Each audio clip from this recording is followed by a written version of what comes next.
welcome back to my channel. If you do not know, my name is Fallon and today I'm here to talk to you about a very important and serious issue that a lot of people in general are just suffering from: this pandemic, this epidemic, this atrocity, this abomination that has taken the world by storm. That is friendlessness. Keep listening. Let me consult my notes. So today I'm going to be talking about self-reflection and developing friendships as an adult. I think the most important part of developing friendships as an adult is self-reflection, because wherever you go, there you are. And what I mean by that is the person that you are, the traits that you have, your communication styles, your triggers, your joys, your pains, your sadness, your experiences, your history is always with you wherever you are. And a lot of the times, our history and our experiences are vastly different than those that are with us. And I believe it's really important for you to self-reflect, to understand, one, your own personality, your values.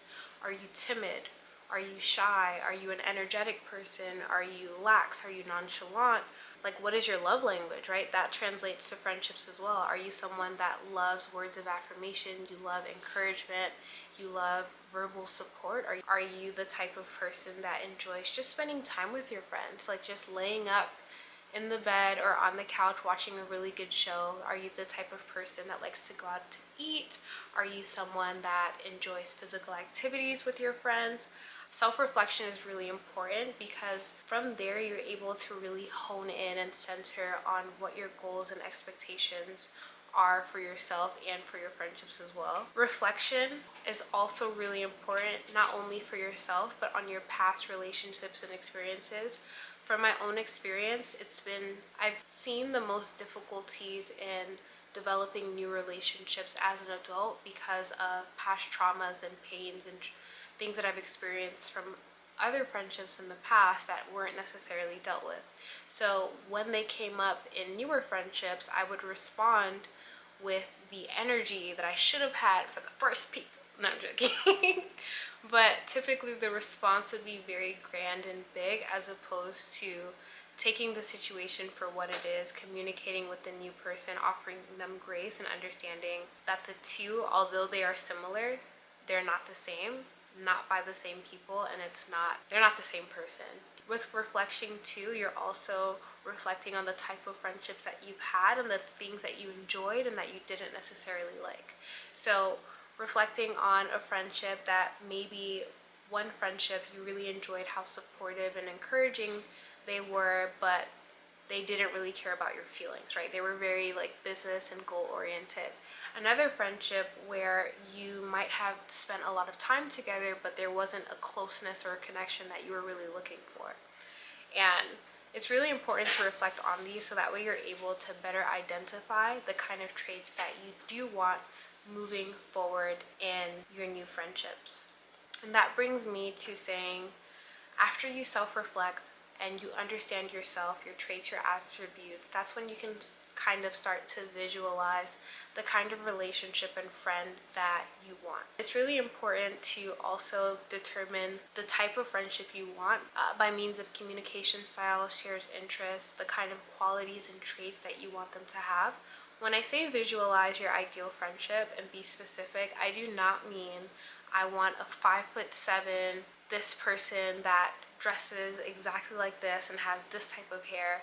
I mean, you are able to do that. However, if you are looking for a meaningful, deep connection with friends, it's important to focus more so on their traits and qualities, right? You might be interested in someone who is confident, who is outgoing, who loves themselves unconditionally, who is supportive, who is constantly growing, and that has unwavering self-confidence and self-love. Those are really good traits to have with someone that is secure in themselves. That means that they could typically be a secure friend as well. and that they have really good communication styles. These are the traits that I I came to conclusion while I was doing my own reflection for the type of friendships that I want to have. So now we're going to go into how to actually make friends as an adult. I feel like once the self-reflection has been done, that's where you're going to develop your confidence and your ability to approach friendships in a confident, self-assured way. So rejection is a part of friendships, and although it may sting, that's fine and okay, but it's not a good excuse as to why you are not pursuing friendships. Rejection is going to happen and can happen in any and every single phase of your life. My belief is that it's way better to become comfortable and familiar with rejection and the feeling of it, and being able to bounce back from it rather than feeling rejection, fearing it, and not taking action because of the fear of the rejection. So now that we're confident and we understand that rejection is inevitable, how do we actually make friends?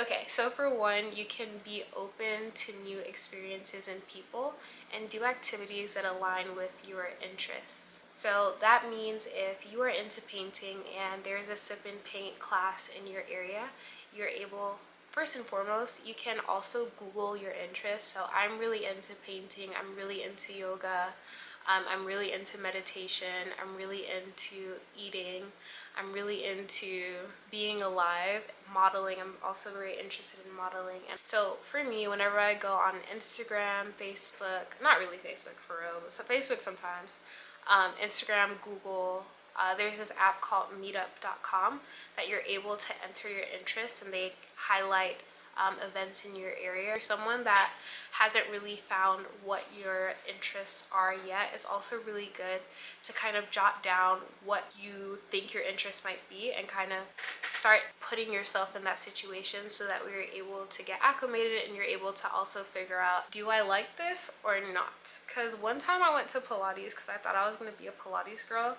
It wasn't even Pilates for like solid core is really a full body cardio, strength training, fat blasting, war preparation. That's what solid core is. Anyways, I went there one time and it was my third or fourth class, and halfway through I was like, I don't even know why I keep coming here. I don't even like this. And I happened to meet someone who shared the exact same sentiment.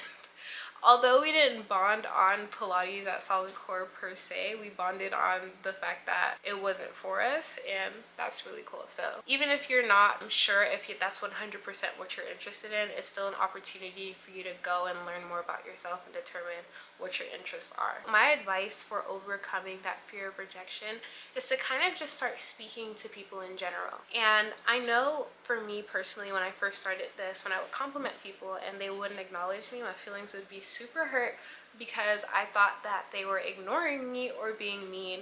A lot of the times people can't hear you, and even if they can, it's better to tell yourself, oh, they can't hear me. Oh, maybe they don't speak English. Those are my two. Those are my two to help me not feel the pain and twang of rejection. A lot of the times too, I also just accept, you know what, maybe I'm not their cup of tea, and that means they're not mine, okay? So it's really important to kind of start small, especially if you're not really the extroverted type, to go ahead and start talking to people. I typically start by complimenting people. I told this girl in the elevator yesterday I really loved her pom-poms. That didn't spark a conversation that led to friendship. However, it did help me overcome my feelings of fear of speaking up to strangers, because stranger danger. Stranger danger. I wasn't in danger though, so I'm happy I said I liked her pom-poms. I love to ask people like, oh, what did they order? Is this their first time here? And when I'm in line, I just tell people like, oh, I'm from so-and-so. Or I'm listening to their conversation, and if they say something I'm familiar with, I'll actually laugh out loud with them. And then when they look, I'm like, yo, that was so funny. And then boom, now I'm a part of the conversation. Sometimes that works. More often than not, people are kind of looking at me like, why are you eavesdropping? But nonetheless, I'm exercising that fear of rejection. I'm realizing it's actually not that scary at all. It's just a redirection, because I know that I'm extremely valuable and worthy of meaningful friendships. And I know that the people that I want to be friends with exist, and I know that I'll become friends with them in good time. And that's the mentality that's really important for you to have, just to take everything in stride day by day, understanding that with each action you take, you're aligning yourself with your desired dream reality, which in this case aligns with meaningful friendships. Let's say, for example, now you're successful and you've met someone, the conversation has gone well, you've exchanged phone numbers, Instagrams, what have you. Now it's important for you to take genuine interest in the person, their hobbies, their goals, their aspirations, just taking genuine interest in people. I've noticed a lot of the time too that friendships can be one-sided or they lack depth or connection because the mentality around the friendship is what can you do for me, what can I gain from you, as opposed to I care for you as a human being and I'm happy to be there with you and for you, and I trust you to be there with me and for me as well. To combat that, honestly too, this was something that I really struggled with because my life is so funny. I had a god complex because I was a new girl at school a lot of the time, so people would naturally gravitate towards me. And because I was bullied, I developed a superiority complex so that way I couldn't be bullied again anymore, but which was fine. But as time passed, I realized that I was not connecting to people because I felt like I was better than them and that they needed to serve me to atone for the sins of the bullies that came before them. Woo! Thank God for healing. And it was actually probably 4 years ago. But I do want to say that that wasn't the case with everyone, but more often than not, with the exception of my select few, like 3 friends that I had, I really was like, I'm your superior. Like, I don't care about you. Like, it was really bad. But I read this book by Andrew Carnegie, How to Win Friends and Influence People. And I'll be candid, I read it initially for manipulation tactics at first, but as I was reading it, I realized that it was just basic human decency. Like remembering your friend's birthday, taking interest in their children, being kind and considerate, being helpful when you can, not even overexerting yourself or being a people pleaser. It's just being a basic human being, like saying thank you, complimenting their new hair, like noticing people genuinely. And through reading the book, I realized that I lacked a lot of those traits when dealing with people. I came from a very closed off space. So yeah, I really want to recommend that you all read that book as well. I think it'll be really helpful, but I do want to warn you, a lot of the information is I thought was basic knowledge, but clearly wasn't basic practice because a lot of people don't do that.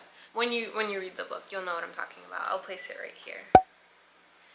Okay, taking genuine interest, respecting their differences, right? A lot of the times with friends, we see them as an extension of ourselves rather than their own being. People are people. No one is an extension of you. Not even your kids. Not anyone on this earth is an extension of you. You are you and they are they. And sometimes, maybe in a really good friendships or a close connection, you feel like you share a lot of the similarities, but even if you share so many similarities, there are still many differences as well that you just haven't encountered yet. And I don't know, I think it's really beautiful because you're you and they're them. And if not, we would all be the same person, or there would be 15 people to choose from, and then that would be your selection. I don't know, I just think it's so much beauty in respecting everyone's autonomy and understanding that they're individuals, respecting their ideas, their visions, their goals, all of those things, and holding space for them, and not necessarily judging them or holding them to an unrealistic standard or whatever that you set for yourself, right? Obviously there's limitations within that as well. So say for example, if you're someone that is really fit and you enjoy working out and eating healthy and taking care of your body, you are still able to be friends with someone that is secure in themselves, that loves themselves, but doesn't necessarily prioritize fitness as much as you do. It's just important that you understand that your decisions for your life and your body are your own, and their decisions for their life and their body are their own.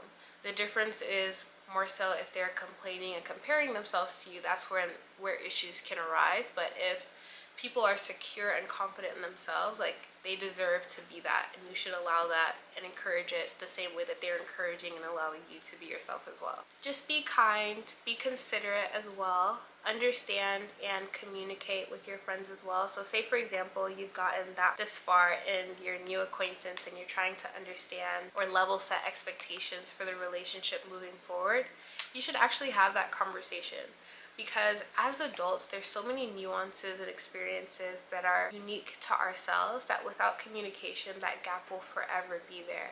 So say for example, if you are reaching a point in your acquaintanceship that it's trending towards friendship, there's absolutely nothing wrong with inviting them over or going out for a drink or a coffee and just talking about their past experiences with friendships, talking about themselves, their goals, their hobbies, their temperaments, their triggers, things that have hurt them in the past, and then also talking about what their goals and visions are for their friendships moving forward. And you can also talk about your goals and visions for friendships moving forward as well. But the importance of the conversation is, openness, honesty, vulnerability, and healthy communication. And what that means is just that you are listening and asking questions with genuine curiosity, no judgment, and answering honestly and truthfully, and then not being limited by fear, and making sure that everything that comes out of your mouth is kind.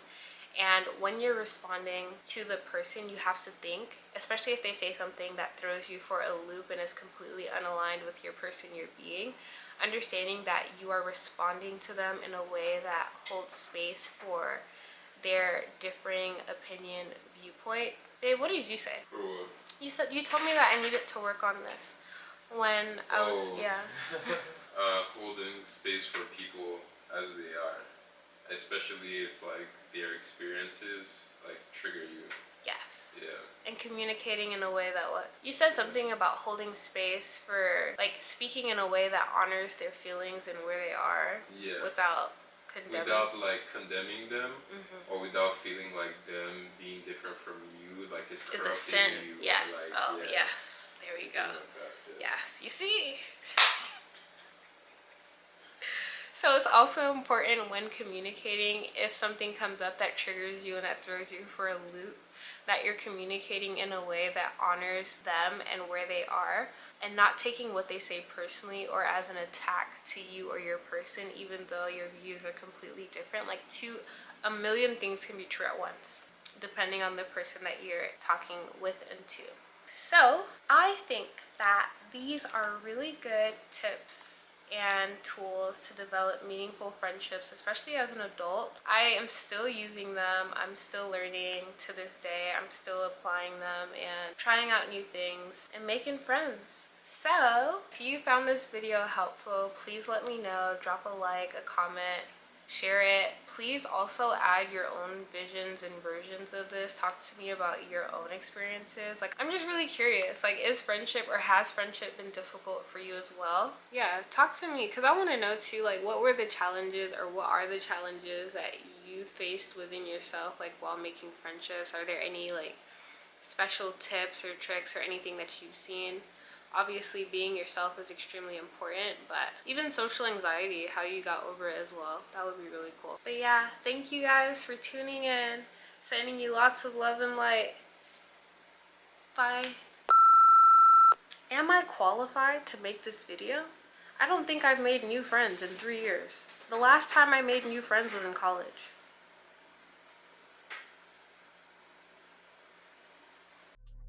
Give me one break, I need fair to believe you, fair to receive you. Give me something I'm lacking, I don't need nothing. You are my everything.